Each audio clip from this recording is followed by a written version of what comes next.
Hello students, कैसे हो आप सभी। स्वागत है आपका इस नए यूट्यूब चैनल लर्न स्टडी पर। आइए हम शुरुआत करने वाले हैं आज class 10th science chapter number 2 अम्ल, क्षारक और लवण। नोट्स हैं, ये मोस्ट इंपॉर्टेंट नोट्स है और इसमें कुछ क्वेश्चन भी हैं। आइए इसकी शुरुआत करते हैं। चैप्टर का नाम है अम्ल, क्षारक और लवण। देखिए, अम्ल क्या होता है। अम्ल की परिभाषा: अम्ल को अंग्रेजी भाषा में एसिड कहते हैं। एसिड शब्द की उत्पत्ति लैटिन भाषा के शब्द एसिड से एसूट से हुई है, जिसका अर्थ है खट्टा। जिसका अर्थ क्या है? खट्टा। अतः हम कह सकते हैं कि जो पदार्थ खट्टा होता है वे अम्ल होते हैं। ठीक है, जैसे अचार खट्टा होता है तो वो क्या हो गया? अम्ल हो गया। ठीक है, अब पढ़ते हैं अम्ल के गुण। अम्ल के भौतिक गुण। अम्ल स्वाद में खट्टा होता है। अम्ल स्वाद में कैसा होता है? खट्टा होता है। नीले लिटमस को लाल कर देता है। इसके लिए एक ट्रिक है, देखिए क्या।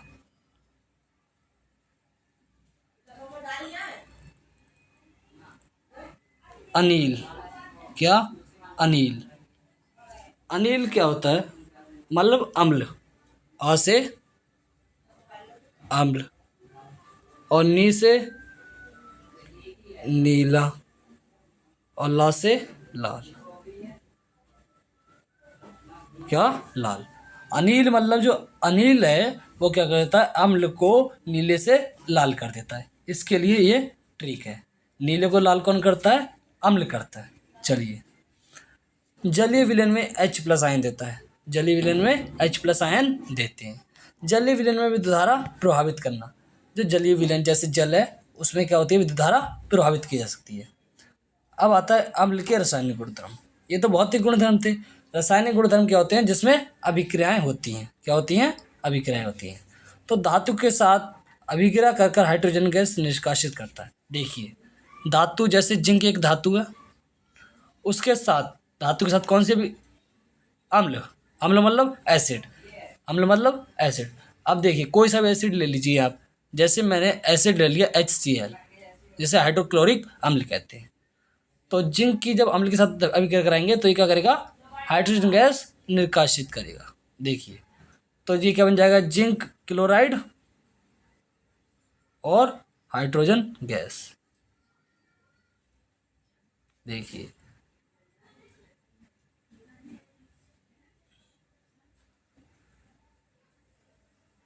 Zinc plus HCl। तो ये देखिए, जिंक क्लोराइड एक तरफ आ गया और क्या बचा? H2। तो ये क्या कह रहा है? पहला पॉइंट, धातु के साथ अभिक्रिया कर हाइड्रोजन गैस निर्काशित करता है। तो आप देख रहे हैं कि हाइड्रोजन गैस निकल रही है। दूसरा पॉइंट, धातु कार्बोनेट हाइड्रोजन कार्बोनेट के साथ अभिक्रिया कर CO2 निर्काशित करता है। देखिए भाई एग्जाम्पल, जैसे मैंने अम्ल धातु ली, धातु कार्बोनेट, तो जिंक कार्बोनेट CO3, उसके साथ मैंने क्या लिया? अम्ल। अम्ल मतलब HCl। क्या ले लिया? HCl ले लिया। तो उस क्या करेगा? ये क्या क्या निकालेगा? पहले तो निकालेगा CO2। क्या निकालेगा? CO2। उसके बाद जिंक क्लोराइड प्लस H2O। तो दूसरा पॉइंट क्या कह रहा है? कि धातु कार्बोनेट हाइड्रोजन कार्बोनेट के साथ अभिक्रिया करके CO2 गैस क्या करता है? निर्काशित करता है। और तीसरा एग्जाम्पल क्या है? कुछ धातु ऑक्साइड अम्ल में अभिक्रिया कर लवण और जल बनाते हैं। ठीक है, आशा करता हूँ आपको समझ में आया होगा। अब पढ़ते हैं अम्ल के प्राकृतिक सूत्र। मतलब प्राकृतिक सूत्र मतलब अम्ल किस किस में होता है? अम्ल होता है नींबू में, टमाटर में, अंगूर में। अंगूर कैसे होते हैं? खट्टे। छिलका खट्टा। दूध भी थोड़ा सा खट्टा होता है। इमली भी खट्टी होती है और सेब भी थोड़ा सा खट्टा होता है।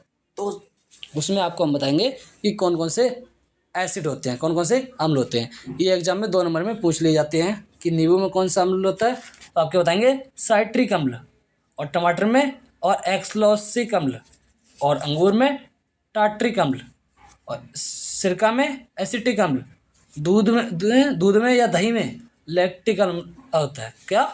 लैक्टिक अम्ल।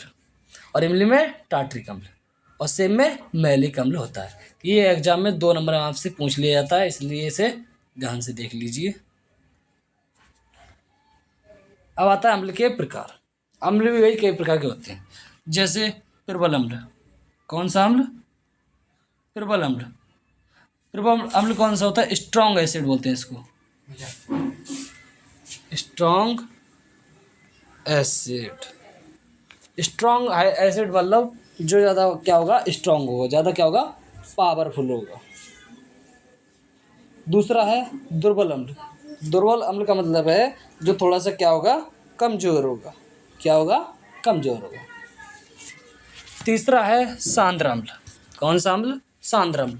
सांद्र अम्ल क्या होता है? जिसमें जल कम हो और अम्ल ज़्यादा हो। तनु अम्ल। तनु अम्ल में क्या होता है? जिसमें अम्ल ज़्यादा हो और पानी कम हो। ठीक है भैया, अब इनसे पढ़ते हैं बारीकी से। क्या पढ़ते हैं इन्हें? बारीकी से। अब होता है प्रबल अम्ल। प्रबल अम्ल मैंने आपको बताया जो स्ट्रांग होते हैं, जिसमें आयन क्या हो? ज़्यादा हो। पढ़ते हैं। वे अम्ल जो जलीय विलयन में पूर्णतः आयनित हो जाते हैं, प्रबल अम्ल कहलाते हैं। मतलब जो ज़्यादा आयन देते हैं, आयनित हो जाते हैं, उन्हें क्या कहते हैं? प्रबल अम्ल कहते हैं। अब देखिए सल्फ्यूरिक अम्ल। सल्फ्यूरिक अम्ल का सूत्र क्या है? H2SO4। हाइड्रोक्लोरिक अम्ल। हाइड्रोक्लोरिक अम्ल मतलब CaCl। और नाइट्रिक अम्ल मतलब HNO3 आदि प्रबल अम्ल के उदाहरण हैं। यदि आपसे कोई पूछ लिया है प्रबल अम्ल कौन सा होता है, तो आप क्या कहेंगे? HCl, सल्फ्यूरिक अम्ल, हाइड्रोक्लोरिक अम्ल, ठीक है, इत्यादि।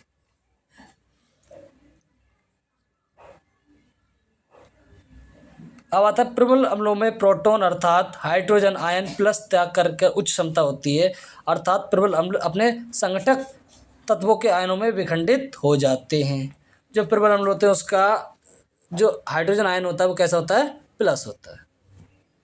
अब है दुर्बल अम्ल। मैंने आपको बताया था जिसमें क्या होता है? थोड़ा वीक होता है, थोड़ा कमजोर होता है, उसे क्या कहते हैं? हम दुर्बल अम्ल कहते हैं। अम्ल जो जलीय विलयन में पूर्णतः आयनित ना हो। प्रबल अम्ल क्या था? जो जलीय विलयन में आयनित हो रहा था, लेकिन ये दुर्बल अम्ल कौन सा होता है? जो जलीय विलयन में आयनित ना हो। आकांशिक रूप से आयनित होता है, मतलब आधा ही होता है। आकांशिक मतलब आधा। आकांशिक का अर्थ क्या होता है? आधा, आंशिक रूप से। तो एसिटिक अम्ल, फॉर्मेटिक अम्ल, हाइड्रोजन सल्फाइड आदि दुर्बल अम्ल के उदाहरण हैं। अब सांद्र अम्ल, जिसमें अम्ल अधिक हो जबकि जल कम हो। जल जिसमें कम होगा और अम्ल ज़्यादा होगा उसे सांद्र अम्ल कहेंगे। तनु अम्ल, जिसमें अम्ल कम हो, अल्प मतलब कम, अल्प मतलब कम, अल्प मतलब कम, जिसमें अम्ल कम मात्रा में होता है जबकि जल अधिक मात्रा में होता है, उसे सांद्र तनु अम्ल कहते हैं। ठीक है, अब पढ़ते हैं क्षारक। ऐसे पदार्थ जिनका स्वाद कड़वा होता है और जो स्पर्श करने पर साबुन जैसे हो लगते हैं उन्हें क्षारक कहते हैं। समझ में आ गया आपको क्षारक किन्हें कहते हैं? जिनका स्वाद कैसा हो? कड़वा हो, और जो स्पर्श करने पर कैसे लगते हैं? साबुन जैसे लगते हैं। अब पढ़ते हैं साबुन क्षारक के गुण। क्षारक या क्षार, तो इनके पहले भौतिक गुण पढ़ते हैं। भौतिक मतलब स्वाद में कड़वे होते हैं, लाल लिटमस को नीला कर देते हैं। लाल लिटमस को नीला करते हैं कौन? क्षारक। क्षारक क्या करते हैं? लाल लिटमस को नीला कर देते हैं। लेकिन जो अम्ल थे, जिसको मैंने आपको टिक बताई थी, अनिल, वो क्या कर रहे थे? नीले को लाल कर रहे थे। नीले को क्या कर रहे थे? लाल कर रहे थे। तो वो अनिल हो गई अम्ल के लिए, और क्षारक क्या करती है? लाल को नीला करती है। ये आपको ध्यान रखना है। जलीय विलयन में OH आयन देते हैं। अम्ल जलीय विलयन में कौन से आयन दे रहे थे? H+। कौन सी प्लस? H+ आयन दे रहे थे। H+ अम्ल दे रहा था, और क्षारक कौन से देता है? OH-। अम्ल H+ आयन देता है और क्षारक OH-। ठीक है।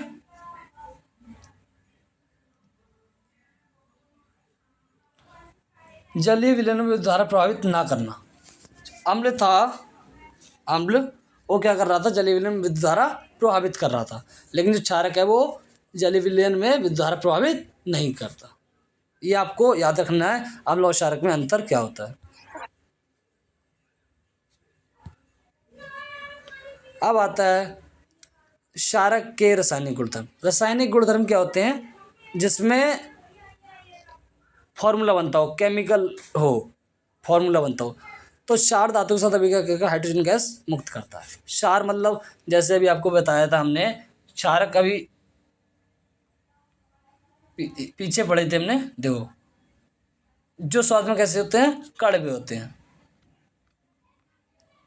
तो क्षार धातु के साथ अभिक्रिया करके हाइड्रोजन गैस क्या करता है, मुक्त करता है। देखिए sodium hydroxide,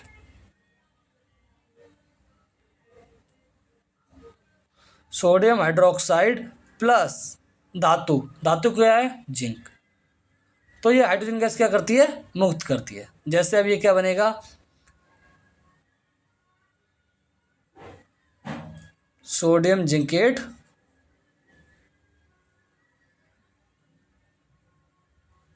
plus hydrogen gas. तो आप देख रहे होंगे कि सोडियम हाइड्रोक्साइड है वो क्या है, क्षार है। तो क्षार धातु के साथ अभिक्रिया कर कर क्या बनाता है, सोडियम जिंकेट। क्या बनाता है, सोडियम जिंकेट, और हाइड्रोजन गैस मुक्त करता है। क्षार अम्लीय ऑक्साइड के साथ अभिक्रिया कर लवण बनाता है। क्या बनाता है, ये लवण बनाता है। ठीक है, उसके आगे आता है सूचक। सूचक क्या होता है भैया, सूचक किसी दिए गए विलयन में अम्ल या क्षारक की उपस्थिति दर्शाते हैं। सूचक आपको ये बताता है कि ये अम्ल है या क्षारक।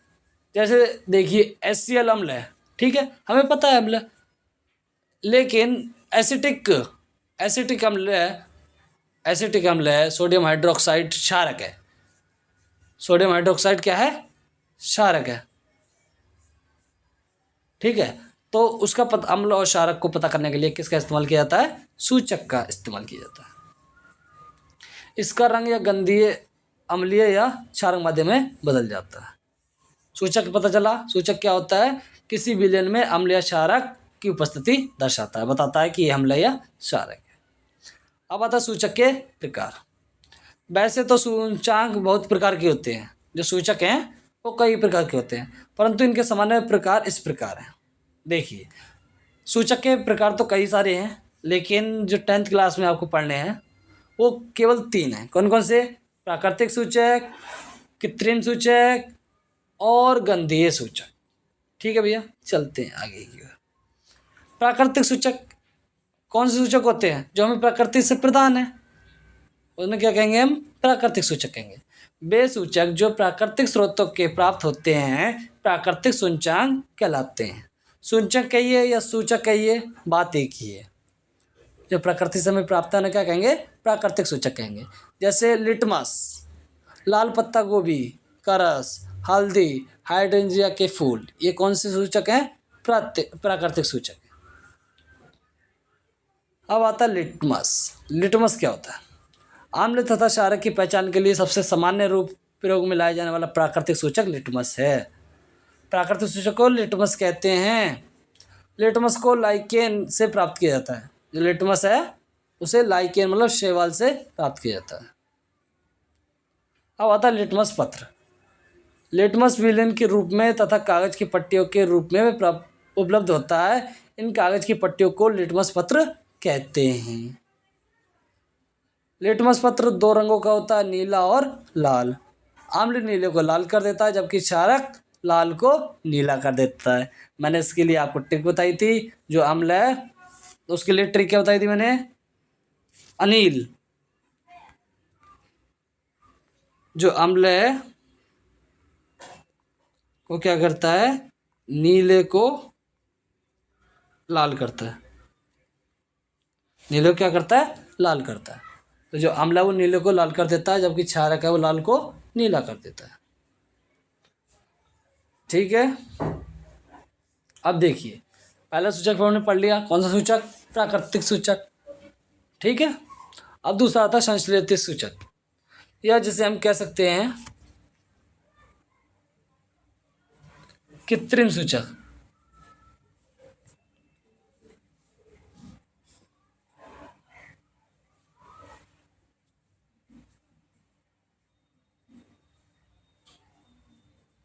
कृत्रिम सूचक या संश्लेषित सूचक, बात एक ही है, नो टेंशन। संश्लेषित सूचक ये वे सूचक होते हैं जो प्रकृति में नहीं होते, अपितु ये रासायनिक पदार्थों द्वारा बनाए जाते हैं।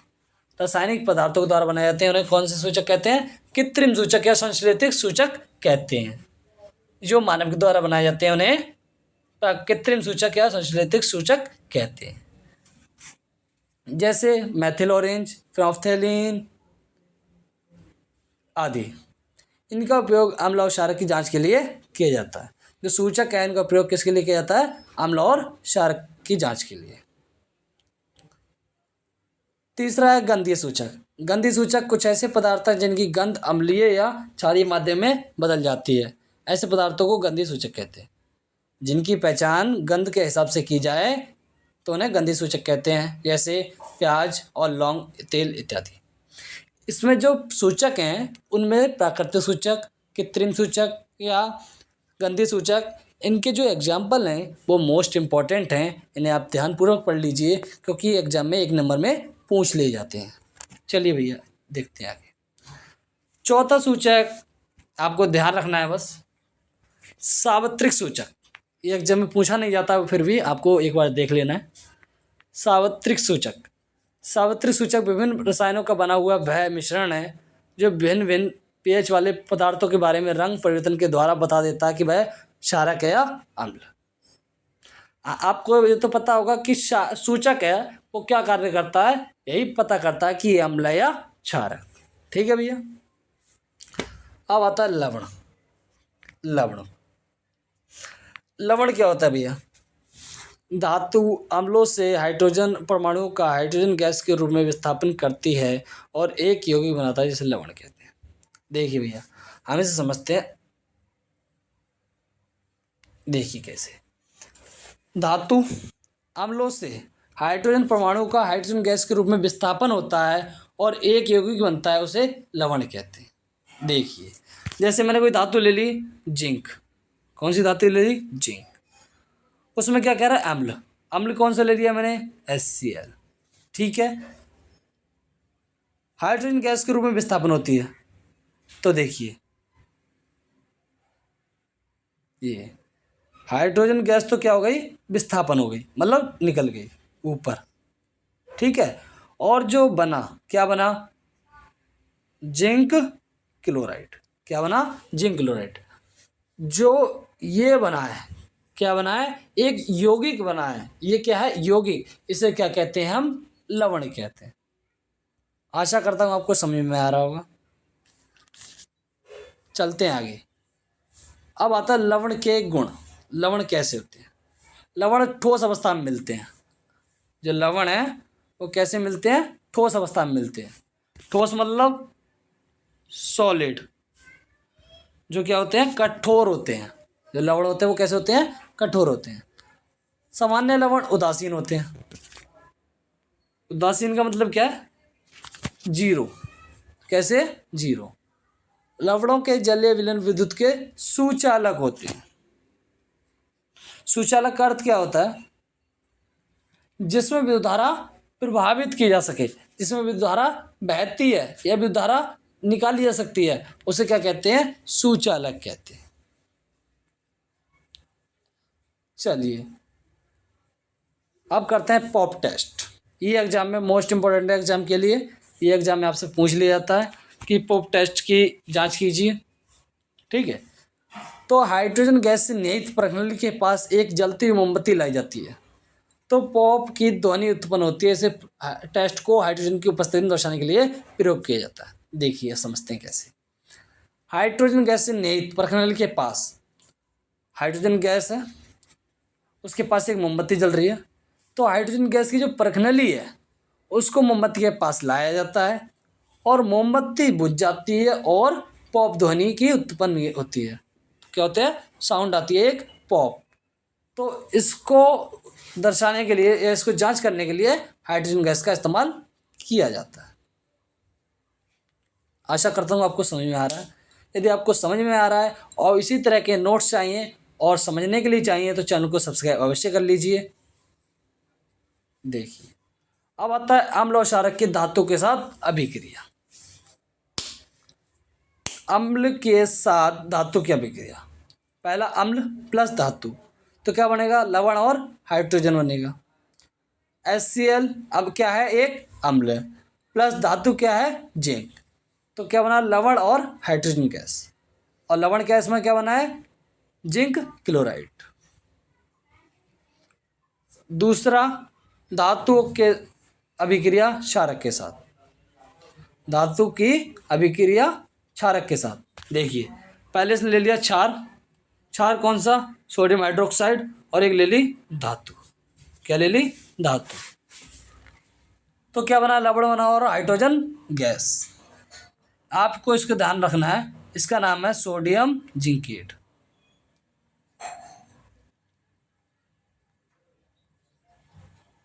ठीक है, तो ये बनता है लवण। लवण कौन सा बना, सोडियम जिंकेट, और क्या हो गई, हाइड्रोजन गैस निकासित हो गई। अब आता है उदासीन। उदासीन क्या होता है, ऐसे पदार्थ जो लाल अथवा नीले लिटमस पत्र के रंग को परिवर्तित नहीं करते वो उदासीन कहलाते हैं। कोई लिटमस पत्र है, उसको लाल या नीला होता है, उसके रंग को परिवर्तित नहीं करते, वो क्या कहलाते हैं, उदासीन कहलाते हैं। ऐसे पदार्थ ना तो अम्लीय होते हैं और ना ही क्षारीय होते हैं। जैसे नमक, नमक कैसा है, देखिए नमक, नमक का सूत्र है NaCl, जिसे सोडियम क्लोराइड कहते हैं। ये कैसा है, ये इसका pH मान 7 है, तो ना ये अम्ल है और ना क्षारक है, ये कैसा है, उदासीन है। कैल्शियम क्लोराइड,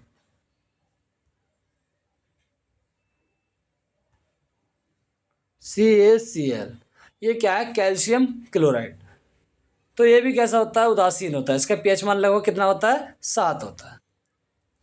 समझ में आया आपको, चलिए आगे। अब आता है उदासीनीकरण अभिक्रिया। उदासीनीकरण अभिक्रिया होती है जो अम्ल के द्वारा क्षारक और क्षारक के द्वारा अम्ल के प्रभाव को समाप्त कर दे और लवण और तथा जल का निर्माण कर दे, तो उसे क्या कहेंगे, उदासीनीकरण अभिक्रिया कहते हैं। आइए एक उदाहरण देखते हैं। उदाहरण क्या है, सोडियम हाइड्रोक्साइड, ये क्या है, अम्ल, ये क्षारक है, सॉरी, और HCl क्या है, अम्ल। जब मैंने बताया था आपको उदासीन अभिक्रिया क्या होती है कि अम्ल के द्वारा क्षारक और क्षारक के द्वारा अम्ल का प्रभाव समाप्त हो जाए और लवण और जल का निर्माण हो जाए, तो उसे क्या कहेंगे, उदासीनीकरण अभिक्रिया कहते हैं। तो देखिए सोडियम हाइड्रोक्साइड क्या है, क्षारक है, क्या है, क्षारक है,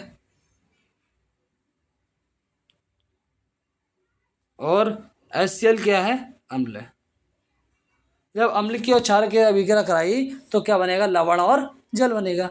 और लवण कौन सा बना है, NaCl, लवण कौन सा है, NaCl। तो ये क्या हुआ, उदासीन अभिक्रिया का उदाहरण हुआ। ये आपसे एग्जाम में 2 नंबर में पूछ लिया जाता है कि उदासीनीकरण अभिक्रिया क्या है और इसका एक उदाहरण दीजिए, इसलिए आप इसे ध्यानपूर्वक पढ़ लीजिए। ये आपके एग्जाम में 2 नंबर में छपने वाला है। देखिए प्रबल अम्ल प्लस दुर्बल क्षारक, देखिए इसमें आपको समझने वाली बात है। प्रबल अम्ल प्लस दुर्बल क्षारक, जो मैंने आपको बताया था, जो प्रबल होगा, प्रबल मतलब स्ट्रांग होगा, तो वही बनेगा। यहाँ क्या लिखा है, प्रबल अम्ल प्रबल दुर्बल क्षारक। दुर्बल मतलब कमजोर, कमजोर क्या हुआ, क्षारक, लेकिन प्रबल क्या हुआ, अम्ल, तो ये क्या बनेगा, अम्लीय लवण बनेगा, प्लस जल बनेगा। जल तो हमेशा हर केस में बनता ही बनता है, लेकिन आपको ध्यान रखना है जो प्रबल होगा वही क्या बनेगा, लवण बनेगा। देखिए दुर्बल अम्ल प्लस प्रबल क्षारक, मैंने अभी आपको बताया जो प्रबल होगा वही कैसा बनेगा, लवण बनेगा। तो इसमें प्रबल क्षारक है तो लवण कैसा बना, क्षारीय। प्रबल अम्ल प्लस प्रबल क्षारक। तो मैंने इसके लिए आपको अभी बताया, जब अम्ल के द्वारा क्षारक के प्रभाव को क्षारक के द्वारा अम्ल के प्रभाव को समाप्त कर दिया जाए तो उसे क्या कहेंगे, उदासीनीकरण अभिक्रिया कहेंगे। दुर्बल अम्ल प्लस दुर्बल क्षारक, जब अम्ल और क्षारक के प्रभाव को समाप्त कर रहा है तो क्या बनेगा, उदासीनीकरण करेगा। ठीक है, अब आता है अम्ल और क्षारक में समानता है। सभी अम्ल H प्लस आयन उत्पन्न करते हैं। अम्ल है वो क्या करते हैं, H प्लस आयन उत्पन्न करते हैं, और क्षारक है वो क्या करते हैं, OH माइनस आयन उत्पन्न करते हैं। जलीय विलयन में अम्लीय क्षारक का क्या होता है। जलीय विलयन क्या होता है, जैसे जल का एक्वेटिक फॉर्म, AQ इसका सूत्र है, जलीय विलयन बोलते हैं इसे। उसका क्या होता है, जल में अम्लीय क्षारक मिलाने पर आयन की सांद्रता H3 या OH माइनस की प्रति इकाई में कमी हो जाती है।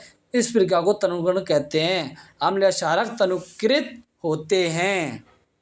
देखिए, जब जल का फॉर्मूला क्या होता है,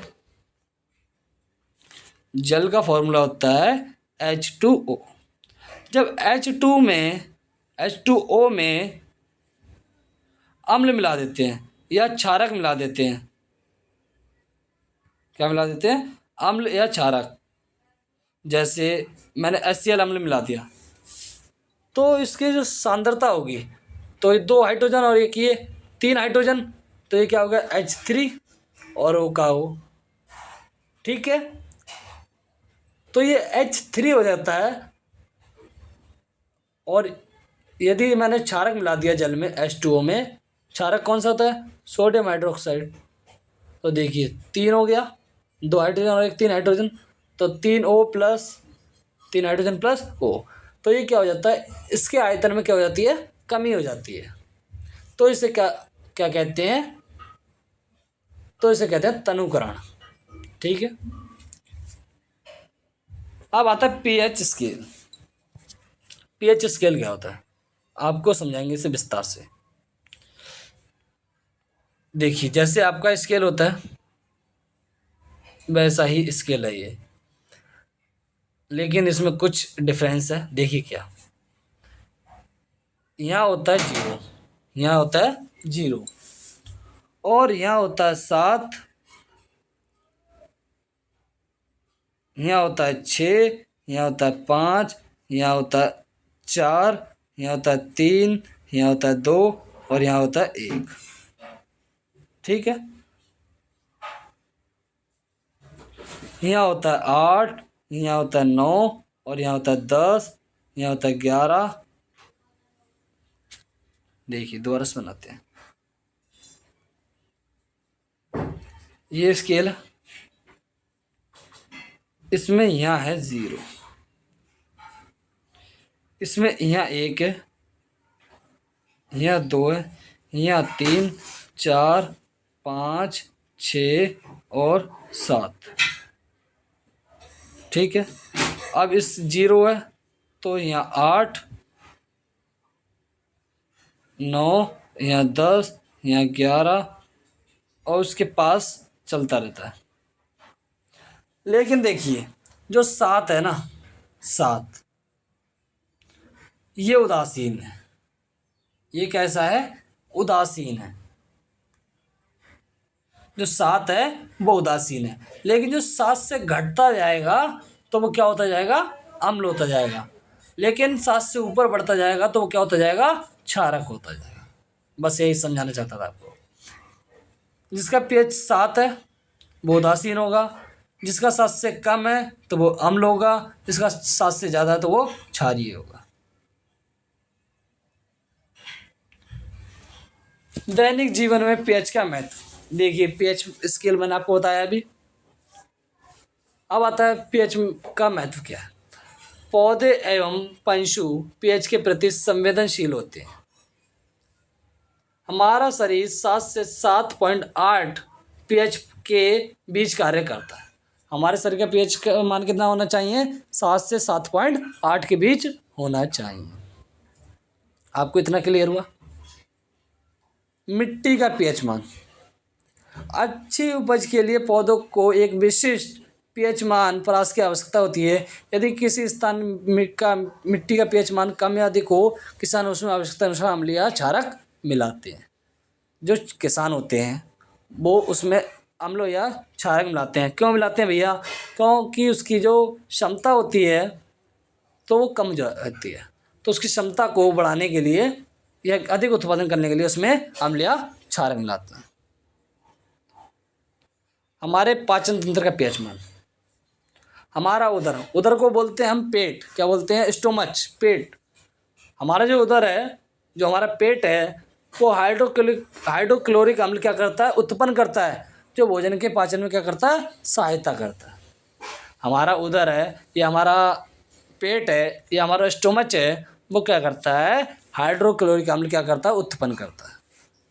तो वो अम्ल, भाई आप कहेंगे, डर के होंगे अब तो कि भाई अम्ल हमारे पेट में क्या कर रहा है? अरे भैया वो भोजन के पाचन में सहायता करता है। क्या करता है? भोजन के पाचन में सहायता करता है। अपच की स्थिति में उदर अधिक मात्रा में अम्ल उत्पन्न करता है, जिस कारण उदर में दर्द व जलन का अनुभव होता है। कभी कभी क्या होता है, हम शादियों या पार्टियों में कभी कभी खाना बहुत ज़्यादा खा लेते हैं। क्या खा लेते हैं? खाना बहुत ज़्यादा खा लेते हैं। जब खाना ज़्यादा खाएंगे तो अम्ल क्या होगा? हाइड्रोक्लोरिक अम्ल वो ज़्यादा उत्पन्न होगा। क्यों? भोजन को बचाने के लिए आवश्यक है।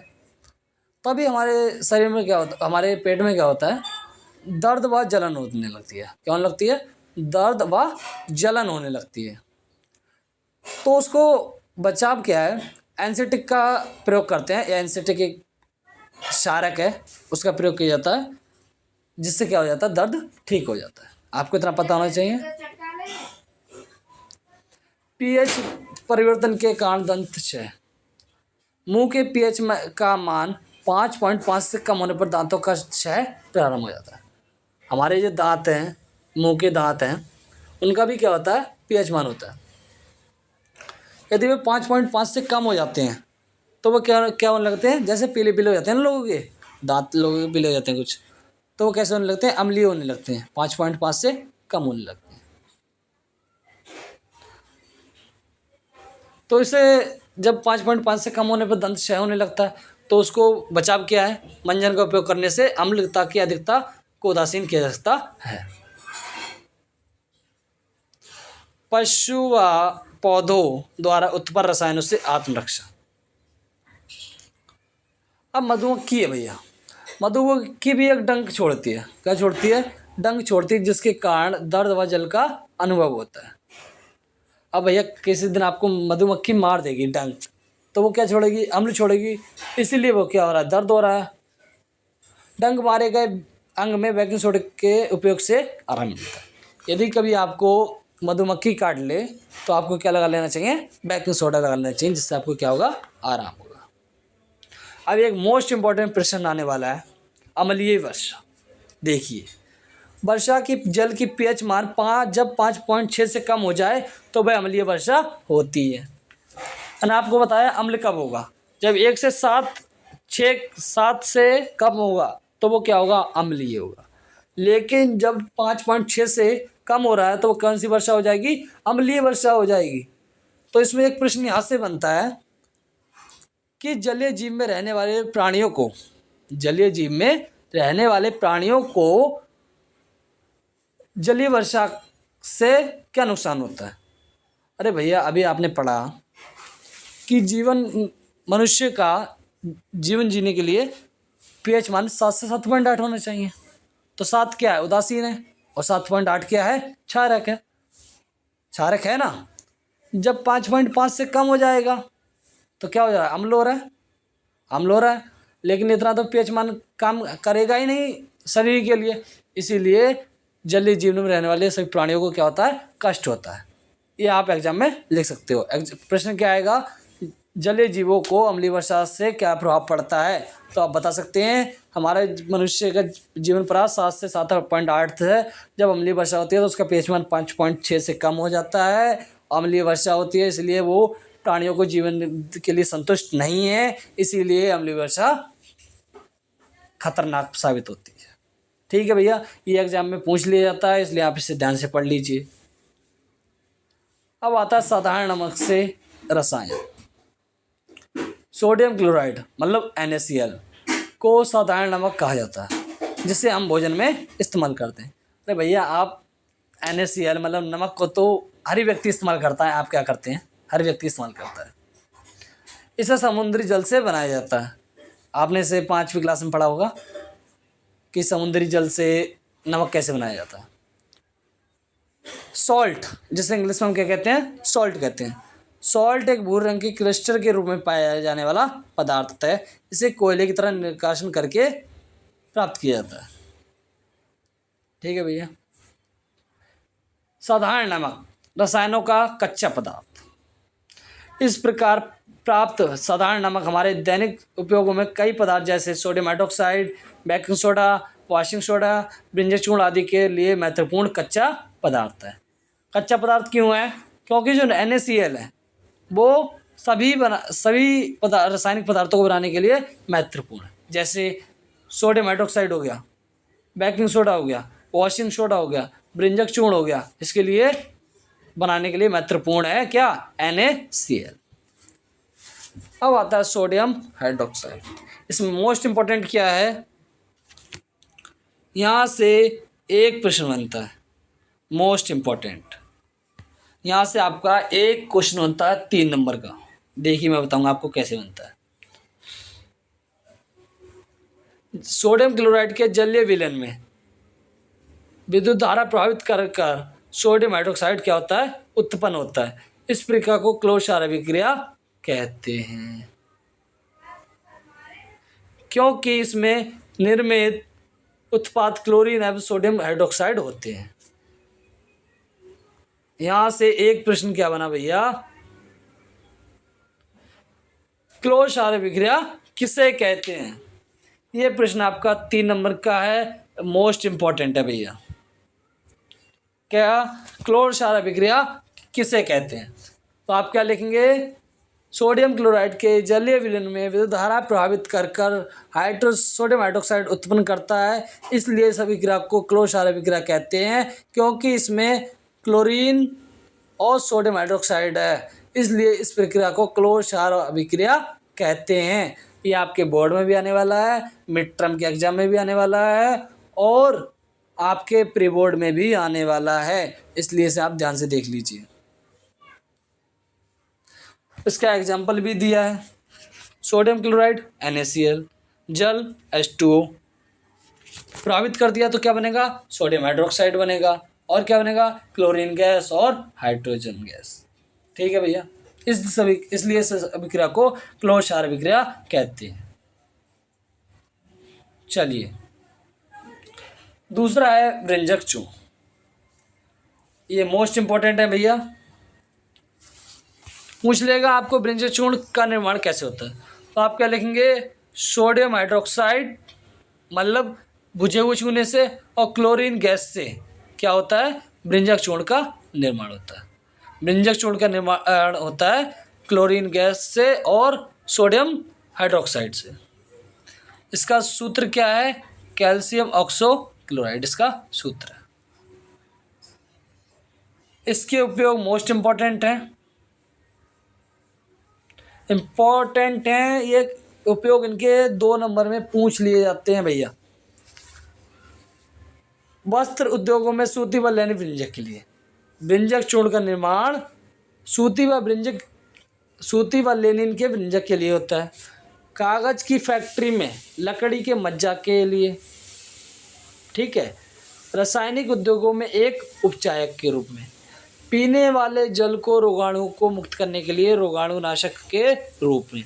या आप जब पानी पीते हैं तो उसमें कुछ जीवाणु होते हैं, कुछ रोग होते हैं, तो उसको मुक्त करने के लिए व्यंजक चूर्ण का इस्तेमाल किया जाता है। देखिए, अब आता है बेकिंग सोडा। बेकिंग सोडा का उपयोग आमतौर पर रसोई घर में स्वादिष्ट खस्ता पकौड़ी इत्यादि बनाने के लिए किया जाता है। कभी कभी इनका उपयोग खाने को शीघ्रता से पकाने के लिए भी किया जाता है। देखिए भैया, ये मोस्ट इम्पॉर्टेंट है। यहाँ से आपके मोस्ट इम्पॉर्टेंट प्रश्न शुरू हो गए हैं जो आपको एग्जाम में आने वाले हैं। इनका पहले तो सूत्र पूछा जाता है।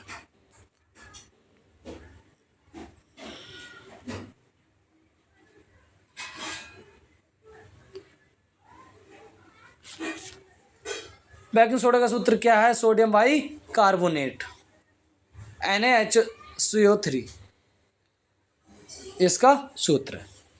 तो इसको उपयोग भी पूछ लिए जाते हैं एग्जाम में और इसका सूत्र भी पूछ लिया जाता है, sodium by carbonate. Sodium by carbonate इसको बनाने के लिए सोडियम क्लोराइड का एक मूल रूप है, मतलब इसमें नमक बहुत महत्वपूर्ण है इसको बनाने के लिए। पहले आपको सूत्र याद करना है। बेकिंग सोडा का सूत्र क्या होता है? Sodium hydrogen carbonate, sodium by carbonate भी बोलते हैं इसको, और इसके उपयोग आपको याद करने ही करने हैं। उपयोग क्या है बेकिंग सोडा के? उपयोग क्या है बेकिंग पाउडर बनाने में? बेकिंग पाउडर कैसे बनाते हैं? बेकिंग सोडा प्लस टार्टरिक अम्ल का मिश्रण होता है बेकिंग पाउडर में। इस अभिक्रिया से CO2 के कारण पावरोटी में या केक में खमीर उठ जाता है तथा ये मुलायम और स्पॉन्जी हो जाती है। जब आपने देखा होगा ये पाव रोटी होती है या केक होता है उसमें खमीर उठ जाता है, आपने देखा होगा खमीर उठ जाता है, इसलिए वो क्या जाती है? मुलायम हो जाती है। ये किसका उपयोग है? बेकिंग सोडे का। ये एक एंसेटिक एक संगठक है। इसका उपयोग सोडा जल अग्निशामक में भी किया जाता है, मतलब जैसे आग लग गई है तो उस स्थानों पर बेकिंग सोडा का उपयोग किया जाता है। अब आता है धोने का सोडा। इसके सूत्र और इसके उपयोग मोस्ट इम्पोर्टेंट है एग्जाम के लिए। सूत्र और उपयोग ये आप ध्यानपूर्वक याद कर लीजिए भैया। सूत्र क्या होता है? धोने का सोडा का सूत्र है सोडियम कार्बोनेट और जल के 10 अणु। आप इसे ऐसे भी लिख सकते हो, पॉइंट में 10 H2O। ठीक है भैया, ये इसका सूत्र है। इसको आपको सूत्र याद रखना है और इसके उपयोग आपको याद करने हैं। धोने के सोडे के उपयोग। अब भैया धोने का सोडा है तो आप इसका उपयोग धोने के लिए भी कर सकते हैं। इसका उपयोग कांच, साबुन व कागज उद्योगों में होता है। इसका उपयोग बोरक्सन के उत्पादन में होता है। इसका उपयोग घर के साफ सफाई के लिए भी होता है। जल की स्थायी कठोरता को हटाने के लिए इसका उपयोग किया जाता है। स्थायी कठोरता मतलब जब ज़्यादा जंग आ जाती है, जंग आ जाती है ना, जैसे गंदगी ज़्यादा हो रही है तो धोने का सोडा का उपयोग करके इसे ठीक किया जाता है। उसके बाद आता है प्लास्टर ऑफ पेरिस, जिसे हम POP कहते हैं। POP की फुल फॉर्म क्या भैया? Plaster of Paris. तो ये मोस्ट इम्पोर्टेंट है, इनके सूत्र और उपयोग ये मोस्ट इम्पोर्टेंट है। प्लास्टर ऑफ पेरिस का सूत्र क्या है? कैल्शियम सल्फेट और जल का आधा अणु। जिप्सम को 373 कैलोरी पर गर्म करने पर यह जल के अणु को त्याग कर कैल्शियम सल्फेट हेमीहाइड्रेट POP बनाता है। देखिए भैया, प्लास्टर ऑफ पेरिस का सूत्र पढ़ लिया आपने, कैल्शियम सल्फेट और जल का आधा अणु, लेकिन एक है जिप्सम।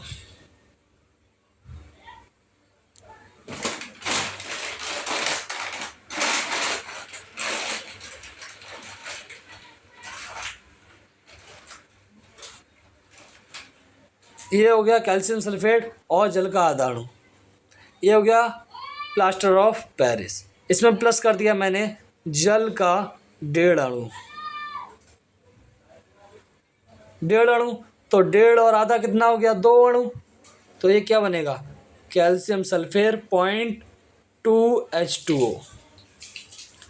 तो क्या बन गया? ये 2 जल बन गए। तो ये क्या बन गया भैया? ये जिप्सम बन गया। क्या बन गया? ये जिप्सम बन गया।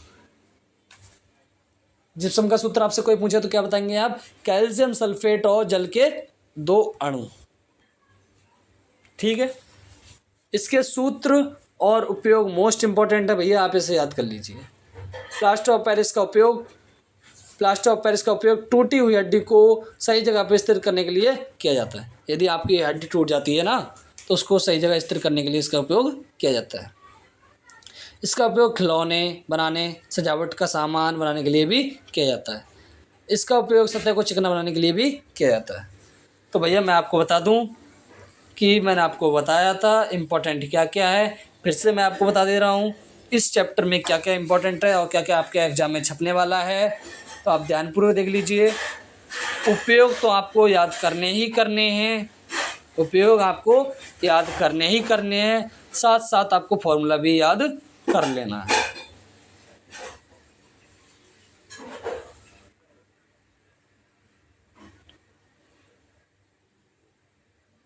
इनके उपयोग आपको याद करने हैं, ये उपयोग और ये फॉर्मूला।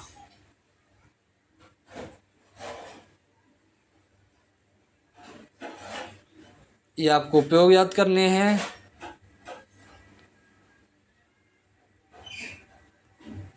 ये आपको उपयोग याद करने हैं, और ये आपको फॉर्मूला याद करना है।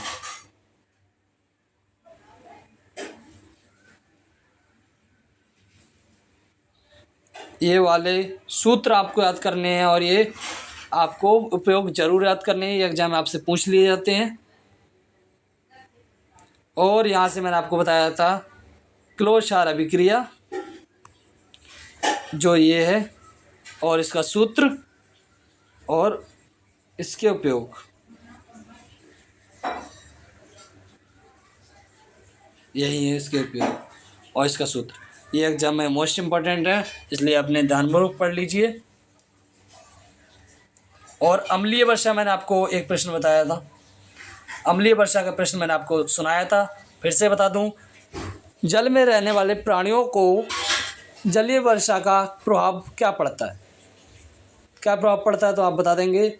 मनुष्य को जीने के लिए pH मान 7 से 7.8 होता है, लेकिन अम्लीय वर्षा का pH मान 5.6 से कम होता है, इसलिए प्राणियों को रहने में या सांस लेने में समस्याएं उत्पन्न होती हैं। ये आपके 3 नंबर के लिए इम्पोर्टेंट है।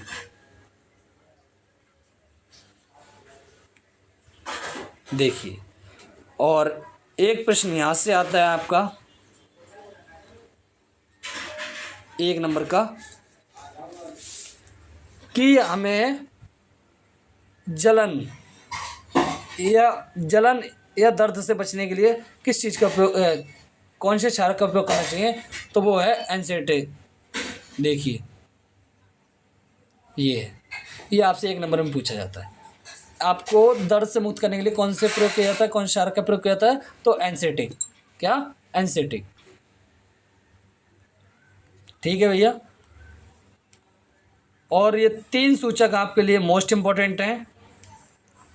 उदासीन अभिक्रिया आपसे 2 नंबर में पूछी जाती है, उदासीन की अभिक्रिया और उदाहरण, ये 2 नंबर में आपके एग्जाम में आता है। और पॉप टेस्ट ये भी आपके लिए इम्पोर्टेंट है, जो एग्जाम में 2 नंबर में पूछ लिया जाता है, इसलिए आपको इससे ध्यान से पढ़ना है।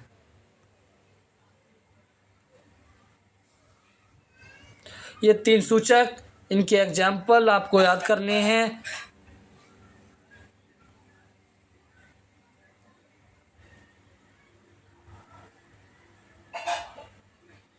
एग्जाम्पल इनके आपको याद करने हैं, जो एग्जाम में 1-1 नंबर में पूछ लिए जाते हैं। और प्राकृतिक सूचक के भी आपको एग्जाम्पल याद करने हैं। ठीक है भैया। अम्ल और क्षारक में अंतर आपको अवश्य याद कर लेना है। ये क्षारक के भौतिक गुणधर्म है और ऊपर अम्ल के भौतिक गुणधर्म है।